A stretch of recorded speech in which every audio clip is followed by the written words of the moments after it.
Hey everybody, welcome back to RPG Imaginings. Got a package in the mail today, and so we're going to do another unboxing, and this unboxing is from Lightning Source. And so anybody who participates in purchasing products on DriveThruRPG knows that Lightning Source is one of the places that these products come from. So yes, there is an easier way to open this, okay? And that would be on the other side, but the other side has my address information. And I don't really feel like doing the work right now to blot it out or anything. And yeah, I could do it in post, but I run the channel, so I get to decide how the production values happen. So I have two supplements here, and I actually have two more packages coming from DriveThruRPG as well. And so let's see what we got here. We have the Hammersmith Haunting by Cat Clay on the Miskatonic Repository. So this, I think, is a really important product to feature because it shows an example of a creator getting a print version of a copy granted to them by Chaosium in advance of the number of sales that actually needs to happen on DriveThruRPG in order to automatically allow for the possibility of a print copy.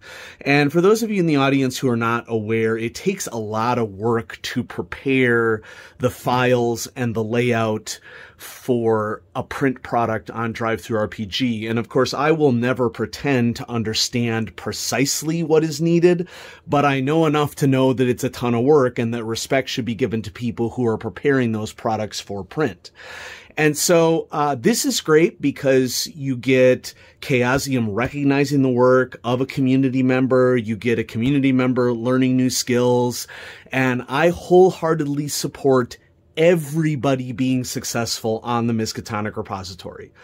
As a creator myself, a writer on the Miskatonic Repository, if I see another author being successful, I am cheering for that author. I want them to be successful. And so, Kat, congratulations on getting this in print.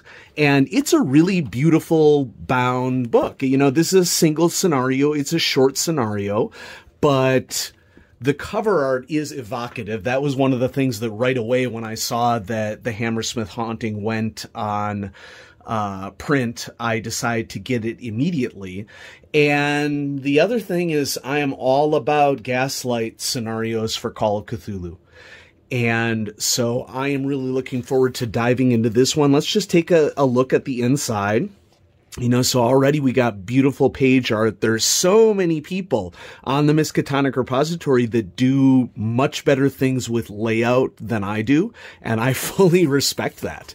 And so we have a nice, you know, away from the standard white background here on this particular product.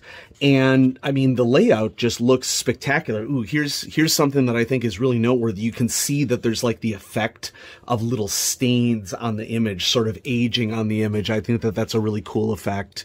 And, you know, we have a long list of art and research credit here as well. And so yeah, let's just do a little bit more paging. So here we have personalities. Excellent choice of pictures. So these are all, you know, probably pictures that are in the public domain, and there's a lot of great stuff that you can use in the public domain that are just historical people who the images of them are not under copyright in any way, shape, or form, and you can really flesh out your products by using free images like this. Okay, we also have a really nicely done handout as well right here. Okay, and so I don't want to get too far in depth into this, not only because this is an unboxing video, but also I don't want to display too much of Kat's work without her okay on it, and, you know, buy her product. All right. I am very excited to dive into this. I love hauntings. I love like an M.R. James, you know, English sort of style. I love Gaslight, Call of Cthulhu, and so I'm really looking forward to this one. Now, unrelated to Call of Cthulhu or the Miskatonic Repository, the second book in this shipment is, it's upside down, Tales from the Infinite Staircase by Monty Cook. And perhaps this is a appropriate product to showcase on RPG Imaginings right now, because many of you are aware that Monty Cook is running a Kickstarter right now for a Appalachian style, or an Appalachian centered horror role-playing game. And I'll throw the precise name of it up on the screen, you know, so that we can get that info out to everybody. It kind of has a complex name. It's something like Gods and Ghosts and something of Appalachia, okay? But of course, I want to get the actual correct name up there for everybody. And so, yeah, go check out Monty Cook's Kickstarter for that product. Monty Cook, of course, is a name that has been present in the role-playing industry for a very, very, very long time. And this is an example of me really focusing my 2E collection efforts towards two primary settings.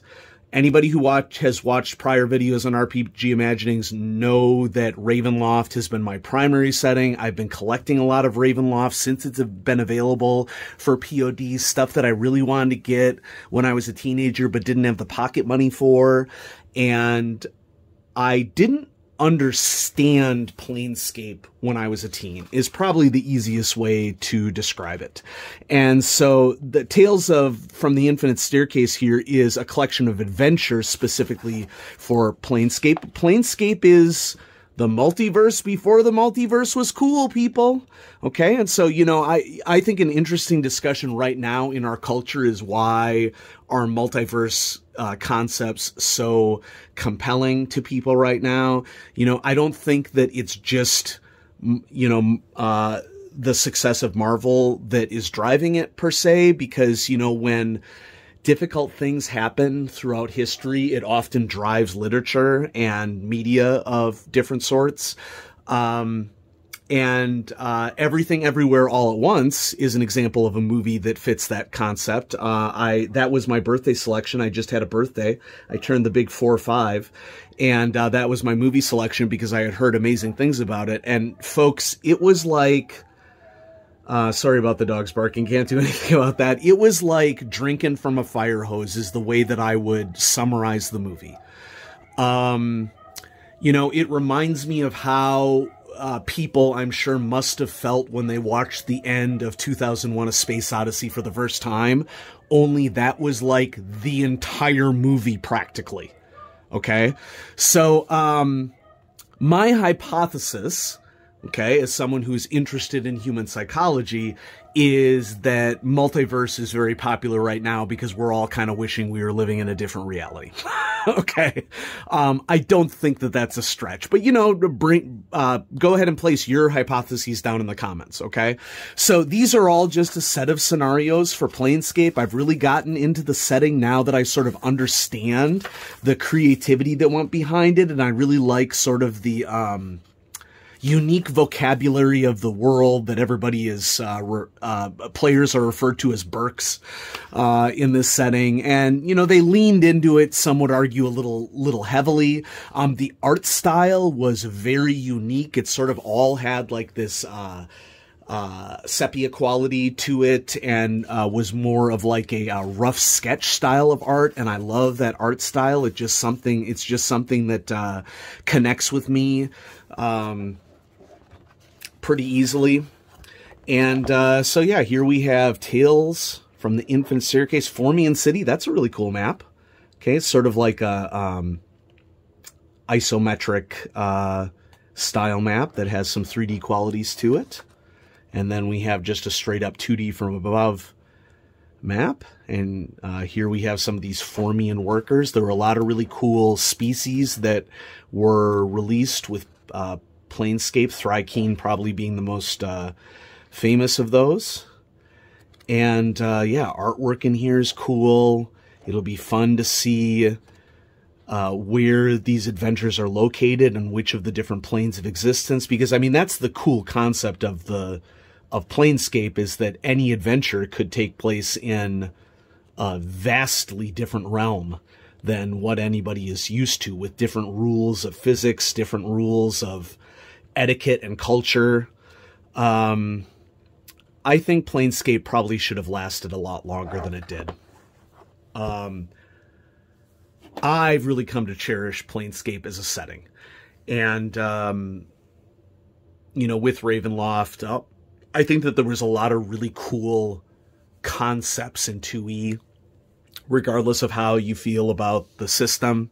System is like the last thing on my list for a role-playing game, because for me it's about storytelling. But yeah, I just thought I'd go ahead and showcase the other one, Tales from the Infinite Staircase. And so here we are. This is the latest POD unboxing from DriveThruRPG. There's always some cool stuff out there available on POD, whether it's new stuff or old stuff.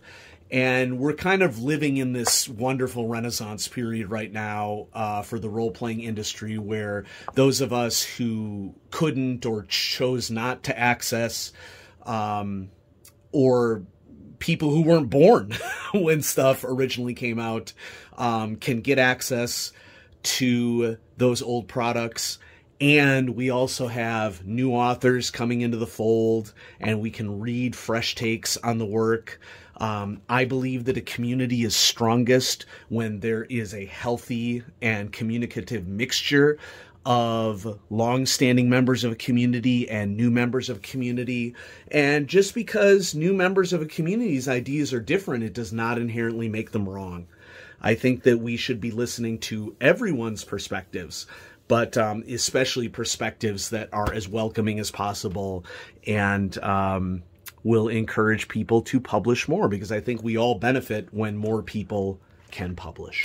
And so there you go. Thanks for watching this episode of RPG Imaginings, everybody. Have a great day.